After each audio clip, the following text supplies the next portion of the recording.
अस्सलाम नाज़रीन, मैं हूं असद अली तूर अपने प्रोग्राम असद तूर अनसेंसर्ड में। आज हम दो चीज़ों पर बल्कि तीन चीज़ों पर बात करेंगे। एक बात करेंगे कि जो कल साइफर केस का जो फैसला बाद में जारी हुआ, हमने आपको बताया तो था कि कल का हमारा थंबनेल भी यही था कि सुप्रीम कोर्ट ने साइफर केस वेंटिलेटर पर डाल दिया। उसमें जस्टिस मंसूर अली शाह साहब ने जो फैसला तहरीर किया है वो कितना अहम है, और इसके अलावा उसके हम कुछ निकात बताएंगे। हम जस्टिस अतर मिनल्ला ने जो इजाफी नोट लिखा उसमें जो उन्होंने बातें की वो कितनी अहम है पाकिस्तान के मौजूदा सियासी मंजरनामे और मुल्क में जारी जो एक हालात हैं उसके लिए। और इसके अलावा हम ये भी बात करेंगे कि क्या चीफ जस्टिस काजी फायज ईसा ने ट्रेन मिस कर दी। और आज ये भी बात करेंगे कि क्या मेरा चीफ जस्टिस काजी फायज ईसा से राब्ता होता था, राब्ता रहा, क्या अब वो ताल्लुक़ ख़त्म हो गया, किसी कोई बीच में आ गया, हमारे कोई जेलसी क्रिएट होगी। तो इस पर भी आज कुछ इंकशाफात हो ही जाए।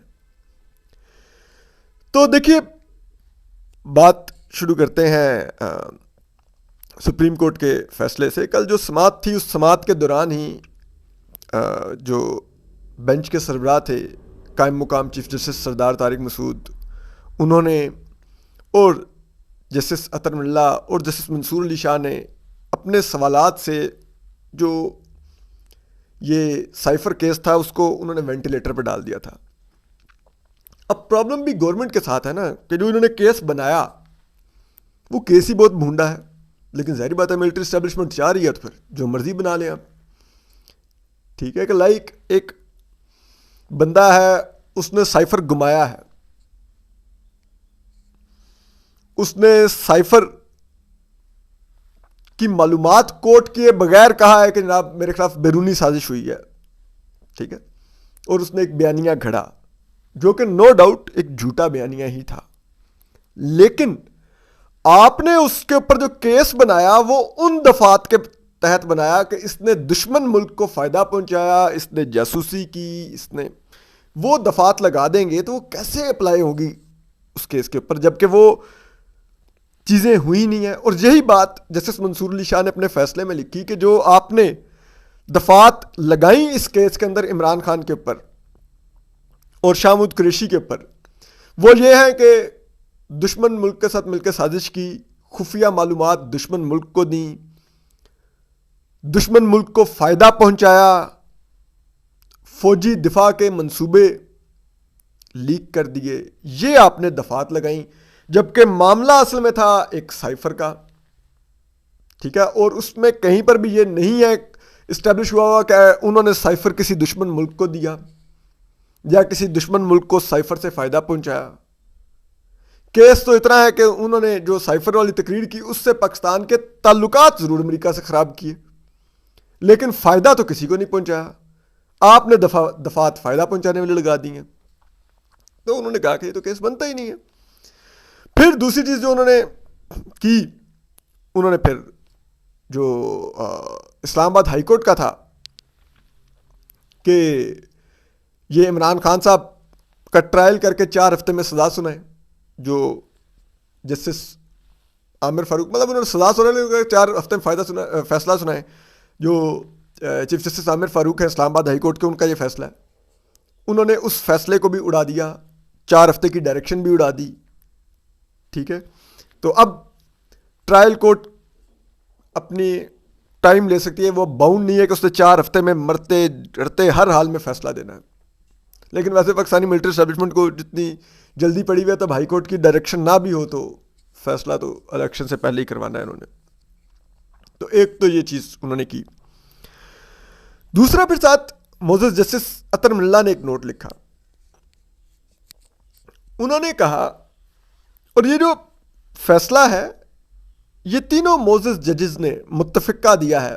बेंच के सरबराह कायम मुकाम चीफ जस्टिस सरदार तारिक मसूद, जस्टिस मंसूर अली शाह और जस्टिस अतर मुल्ला, इन तीनों ने ये मुत्तफ़िका फैसला दिया है।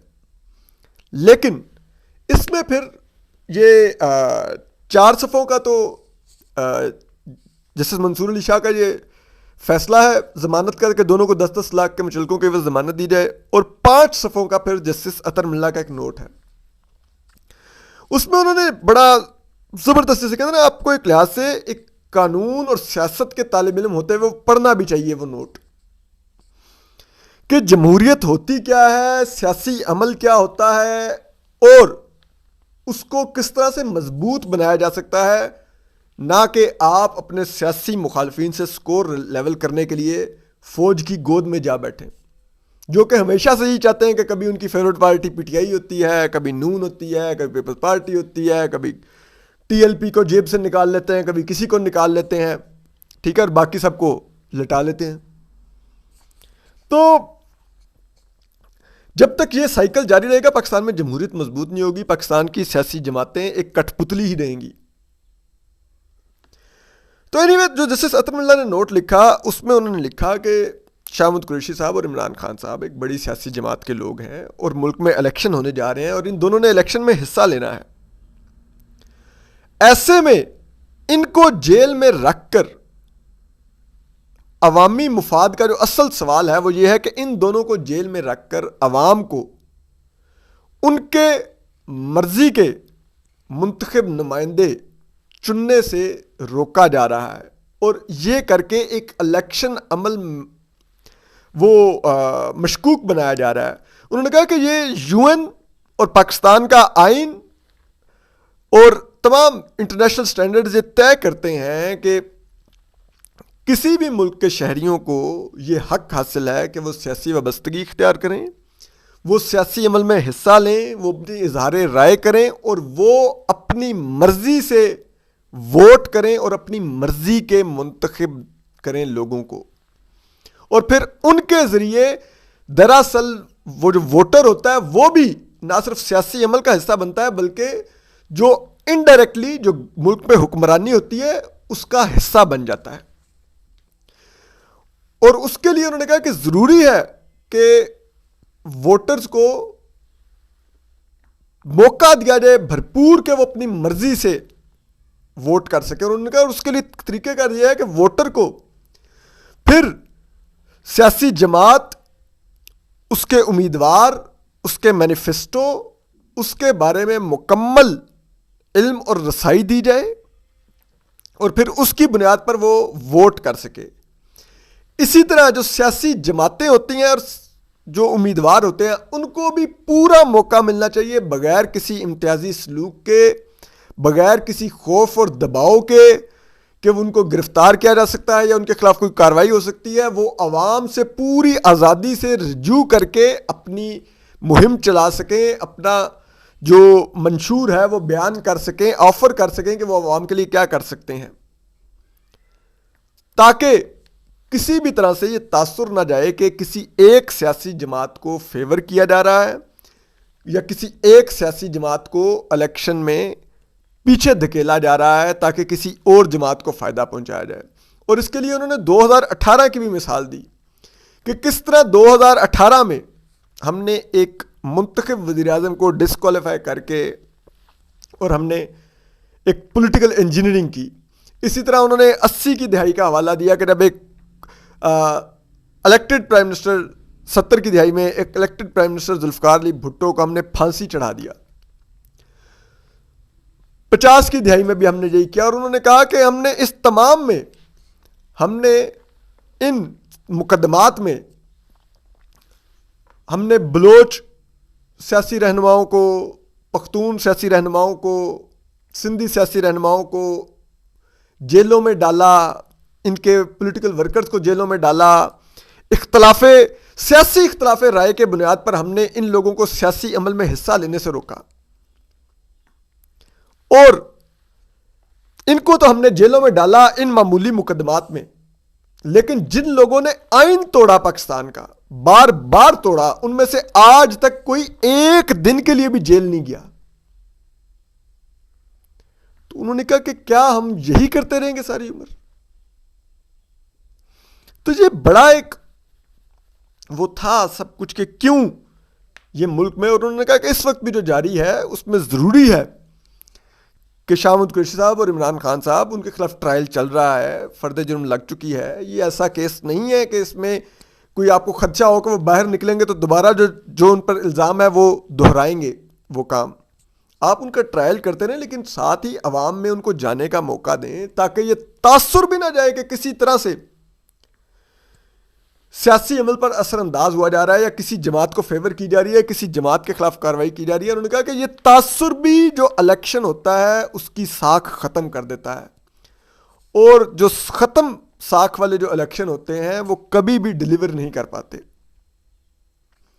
तो ये जस्टिस अतर मिल्ला का बड़ा सोचने वाला नोट था, और मुझे ये पढ़ते हुए बड़ा दुख हुआ। हैट्स ऑफ टू जस्टिस अतर मिल्ला कि उन्होंने सब कुछ लिखा, लेकिन मुझे दुख ये हुआ कि ये नोट चीफ जस्टिस काजी फैज ईसा को लिखना चाहिए था।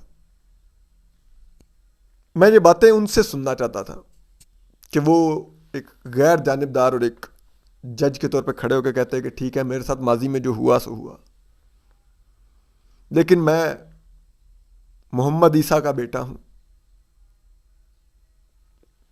और मेरे वालिद ने ये मुल्क बनाया है,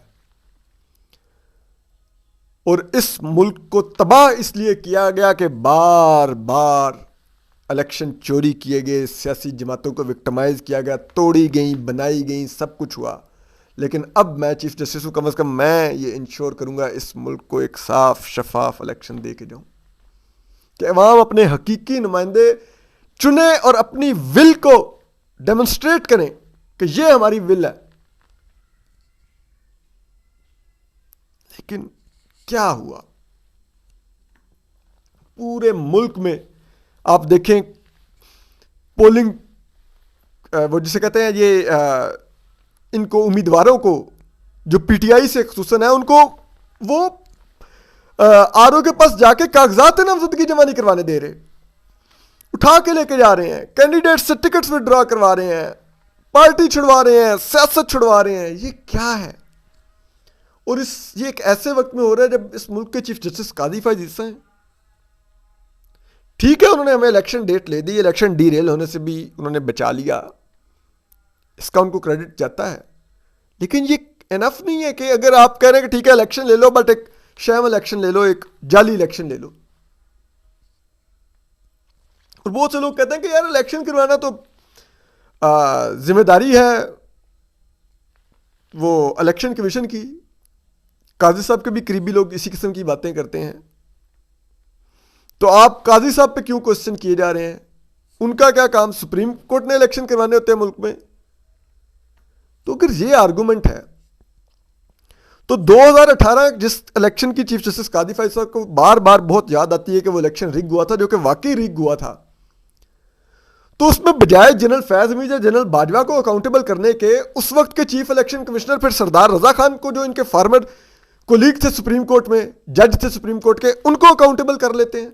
उनको बुला लें नोटिस करके, उनको कहें कि आप 2018 में फेयर इलेक्शन क्यों नहीं करवा सके थे, उनको सजा सुना दें।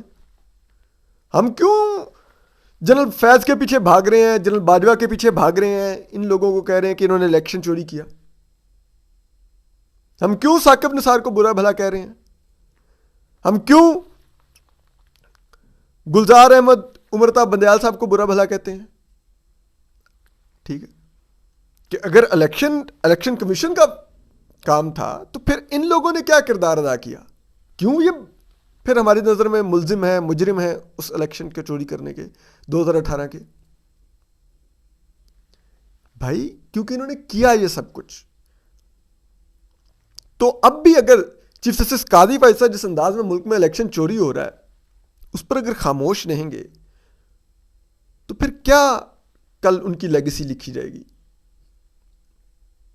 ठीक है, तो अब भी फिर सिकंदर सुल्तान राजा ही अगर इलेक्शन कराने के जिम्मेदार हैं और उनके अंडर एक रिग इलेक्शन होने जा रहा है और उनके कान पर जूं नहीं रेंग रही, तो फिर 2018 में भी फिर जिम्मेदार फिर हमें सरदार रजा को ठहराना चाहिए, जस्टिस सरदार रजा को, कि उन्होंने एक जाली इलेक्शन करवाया। ठीक है ना, फिर उनको ठहराए। आप बताएं, आज के दिन तक एक दफा जस्टिस सरदार रजा का सुप्रीम कोर्ट में नाम लिया गया कि आपने, वो जिम्मेदार थे एक जाली इलेक्शन के, वो भी क्योंकि वो चीफ इलेक्शन कमिश्नर थे उस वक्त, नहीं ना लिया गया। खुद समझिए।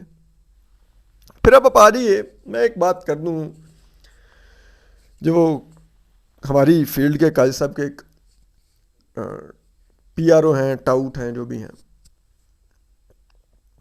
वो जगह जगह पे फरमाते फिर रहे हैं कि असल में असद तूर मुझसे इसलिए जेलस है कि मैं चीफ जस्टिस कादी फैसला के बहुत करीब हूं और वो उनके करीब नहीं हो सका, तो इस वजह से वो जेलस हो गया और जेलस होकर उसने मुझ पे भी इल्ज़ाम लगाने शुरू कर दिए हैं और मेरे ऊपर लगे इल्ज़ामात के छींटे अब चीफ जस्टिस कादी फैसला पर भी गिर रहे हैं। तो चलिए इस चीज़ को भी, रिकॉर्ड को स्ट्रेट कर देते हैं, रिकॉर्ड दुरुस्त कर देते हैं। आपको पता है, जब चीफ जस्टिस कादी फैसला बने चीफ जस्टिस, उस हलफ बर्दारी की तकरीब में मुझे कादी फैज ईसा साहब की तरफ से, उनके अहले खाना की तरफ से इनवाइट किया गया था, जो मेरा इनविटेशन था। ठीक है, तो अगर मैं काजी साहब या उनकी घर वालों की नज़र में कोई काबिल इज़्ज़त इंसान नहीं था या करीब नहीं था, तो इनविटेशन ना आता। फिर काजी साहब ने और सरदार तारिक साहब ने, ये दोनों मोअज़्ज़ज़ जज साहिबान ने, काजी साहब के चीफ जस्टिस बनने के बाद सुप्रीम कोर्ट में रिपोर्टर्स से मीटिंग की। तमाम जितने रिपोर्टर सुप्रीम कोर्ट कवर करते हैं, मैं उस मीटिंग में नहीं गया था। आपको पता है, इन्होंने बार बार उधर सहाफ़ियों से, एक दफ़ा नहीं 3 से 4 दफ़ा सहाफ़ियों से पूछा, असद अली तूर किधर है, असद अली तूर क्यों नहीं आया। ठीक है, इवन के उसी वक्त सहाफ़ियों से मेरा नंबर लेके मुझे कॉल्स करवाई गई कि उसको ट्रेस करें और लाएं। ठीक, तो अगर मैं मोअज़्ज़ज़ जस्टिस काजी फैज़ या मोअज़्ज़ज़ सीनियर प्यूनल जज जस्टिस सरदार तारिक मसूद की नज़र में कोई अहमियत नहीं रखता था, कोई टुच्चा था, तो वहां पर बार बार, इसके गवाह सुप्रीम कोर्ट कवर करने वाले तमाम सहाफ़ी हैं, क्यों लिया जा रहा था मेरा नाम बार बार, और क्यों परेशानी में पूछा जा रहा था असद अली तूर क्यों नहीं नजर आ रहा। लाइक, ठीक। फिर अब एक और fact, no I will beg to Chief Justice Qazi Faez Isa, मैं आपकी मिन्नत करता हूं, भीख मांगता हूं, आप रिकॉर्ड पर लाइए ये चीज कि असद अली तूर ने आज तक आपके खिलाफ जब रेफरेंस आया, उस दिन से लेके आज के दिन तक कभी आपको मैसेज किया हो आपके मोबाइल पर हेलो हाय का, इवन कि कभी आपको ईद मुबारक का भी मैसेज किया हो, कभी आपसे खबर मांगने के लिए आपको कॉल की हो, आपको मैसेज मांगा हो, आपको मैसेज किया हो, आप बता दीजिए। ठीक है, अब प्लीज अगर किया है, मुझे पब्लिकली गंदा होना चाहिए कि असद अली तूर चीफ जस्टिस कादी फैज़ ईसा के करीब होने की कोशिश कर रहा था, उनको मैसेजेस कर रहा था, वो जवाब नहीं दे रहे थे, उनको अप्रोच कर रहा था, वो उस अप्रोच को डिक्लाइन कर रहे थे, या असद अली तूर ने आज तक अपनी ज़ात के लिए कुछ मांगा चीफ जस्टिस कादी फैज़ ईसा से, उन्होंने देने से इनकार किया, कुछ ऐसा हुआ कि असद अली तूर एकदम माइंड कर गया और फिर वो एक घटिया शख्स की तरह कि जब उसकी ज़ात का मामला आया कि उसकी ज़ात को काजी फैज़ ईसा ने फ़ायदा नहीं पहुंचाया, तो वो काजी साहब के पीछे पड़ गया। कोई एक ला दीजिए। ठीक है, मुझे बड़ी खुशी होगी, मैं पब्लिकली ज़रा गंदा होऊंगा कि यार मैं तो एक्सपोज हो गया, मैं तो किसी और चक्कर में मुहिम चला रहा था और आड़ ले रहा था एक बड़े असूली मौक़िफ़ की। मेरे जब अटैक हुआ ना, तो वो ISI के शतुंगड़े जो हमारे मीडिया में थे और इधर उधर जो यूट्यूबर थे, वो बड़ा कहते थे कि जी ओहो हो, ये असद अली चूर को ना लड़की के भाइयों ने मारा। तो मैं कहता था कि अच्छा ये बात है।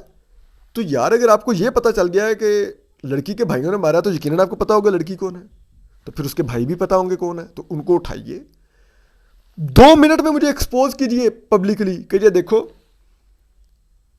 मार इसको लड़की के भाइयों से पड़ी और हमारा नाम ले रहा है शोहरत के लिए। मुझे एक्सपोज करके गंदा कर दें, मेरी अपनी मीडिया कम्युनिटी मेरे से पीछे हट जाएगी कि यार तो इसने तो हमें यूज़ किया है आईएसआई को मिलाइन करने के लिए। तो सेम वे में अगर मैं चीफ जस्टिस काजी फैज़ पर आज तनकीद कर रहा हूं और वो तनकीद इस वजह से कर रहा हूं कि मैं अंदर से जेलस हूं कि वो एक सियासी जमात का टाउट और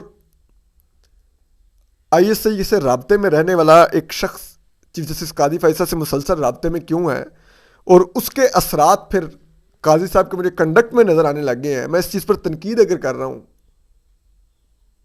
तो क्या मेरी उस तनकीद की वजह यह है कि वो किरदार मैं अदा करना चाहता था जो उसको मिल गया तो मैं अब जेलस हो गया हूं?